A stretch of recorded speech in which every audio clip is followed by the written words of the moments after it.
May I request everyone to please stand. John, please lead the prayer. Good morning, class.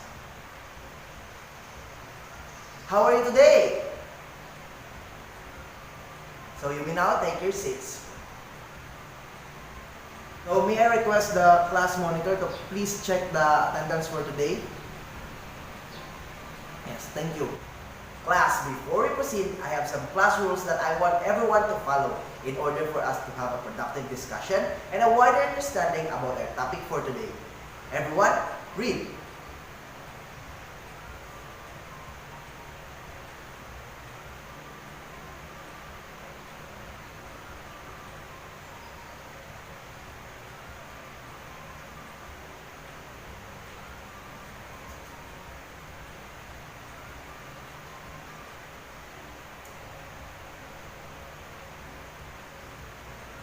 So class, can I expect that from you?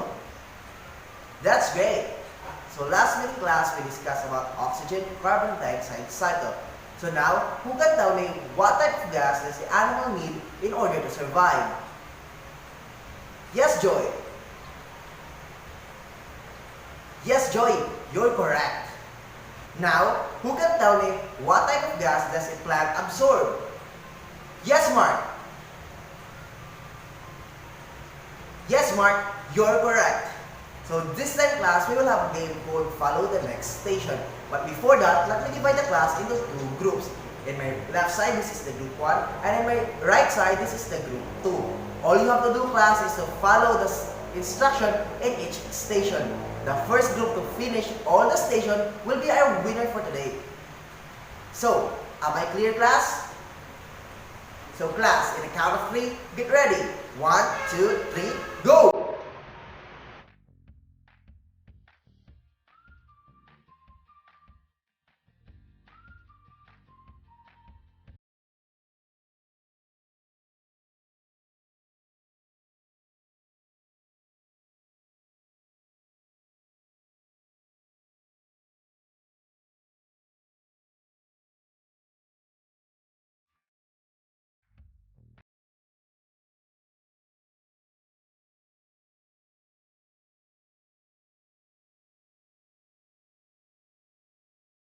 So class, the group who finished first is group number 2. Group 1, let's give group 2 a fireworks clap. So class, fireworks clap goes like this. 1, 2, 3, 1, 2, 3, whoosh. So now, all together. 1, 2, 3, 1, 2, 3, whoosh. So class, do you imagine the world without water? This morning class, we will talk about water cycle. As we go along with our discussion, class, you are expected to everybody read.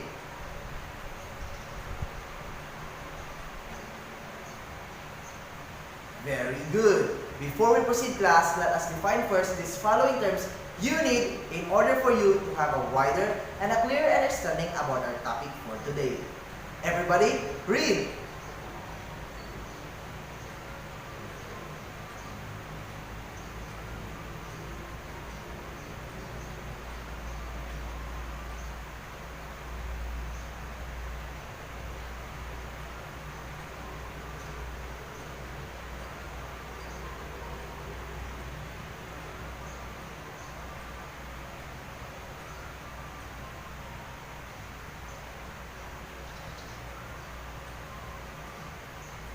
Very good. Those are the terms that you need for you to understand clearly our topic for today. With the same group, class, we will have another activity. I will be providing a fact sheet and a picture in each group, and all you need to do, class, is discuss within your group the fact sheet and the picture that I provide. And after 3 minutes of discussion, class, you need to select 2 representatives in each group to report your work here in front. So class, am I clear? So class, you have 3 minutes to do the activity. Timer starts now. Time is up. Group 1 and Group 2, please stop your work here in front. Now, let's hear the report from Group 1.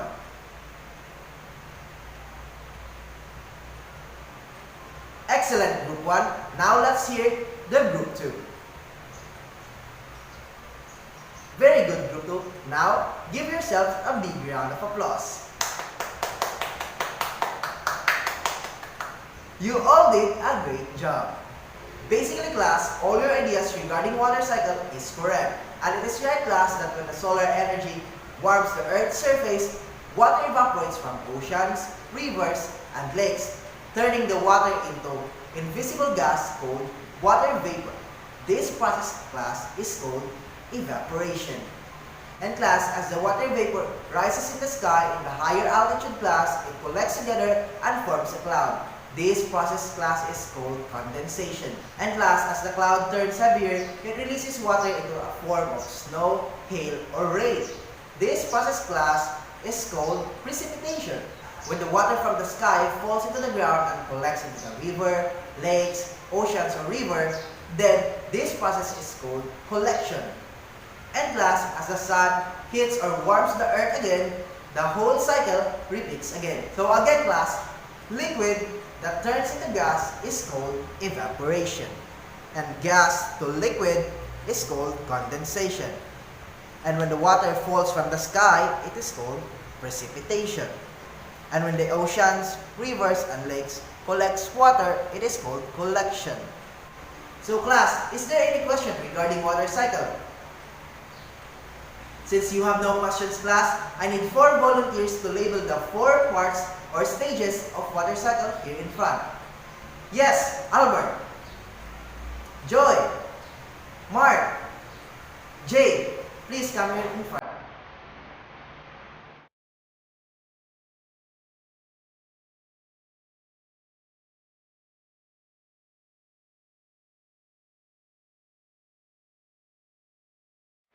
Very good. Thank you, volunteers.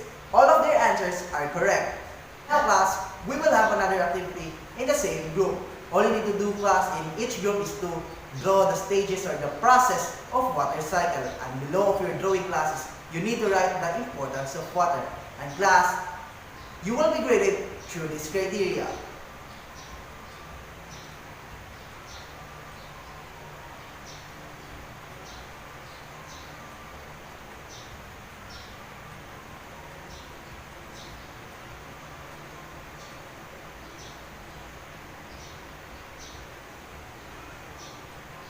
So class, is there any question? Now class, you have 10 minutes to do the activity. Your time starts now.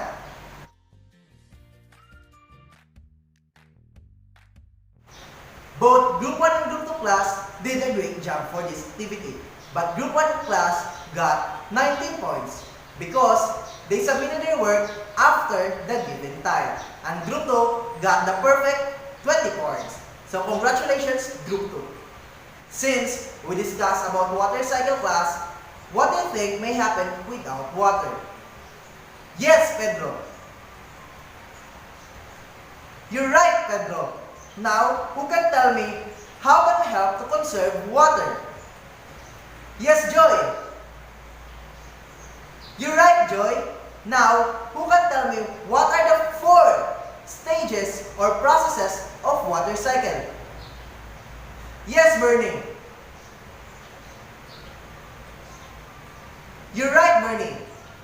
Now, who can tell me the process that turns liquid into gas? Yes, Jade. You're right, Jade. You're correct. Now, lastly, who can tell me the process that turns gas into liquid? Yes, Dale.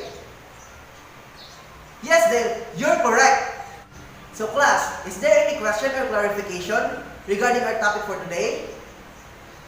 Since you have no question, we will have a short quiz. I will be providing an answer sheet for you and you need to match the column A to column B. You have 5 minutes class to answer.